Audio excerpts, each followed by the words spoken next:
Hello Ananya. Hi sir. আচ্ছা অনন্যা, তুমি আমাদের কম্পিউটারে থাকা সমস্ত টেম্পোরারি এবং আননেসেসারি ফাইলগুলো একসঙ্গে ডিলিট করে কম্পিউটারের মেমরি ফাঁকা করতে পারবে?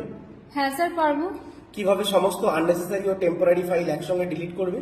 এর জন্য আমাদের কিবোর্ডে উইন্ডো প্লাস আর প্রেস করতে হবে। এখানে টাইপ করতে হবে clean mgr space slash sack set, এরপর এন্টার প্রেস করতে হবে। এখানে সমস্ত চেকবক্সগুলিকে চেক করতে হবে।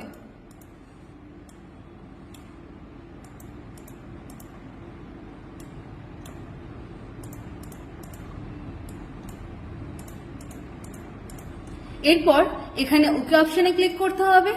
তাহলেই আমাদের কম্পিউটারে থাকা আননেসেসারি ফাইলগুলি ডিলিট হয়ে যাবে এবং মেমোরি অনেক ফাঁকা হয়ে যাবে। বাহ, একদম ঠিক বলেছো। Thank you sir. ওয়েলকাম।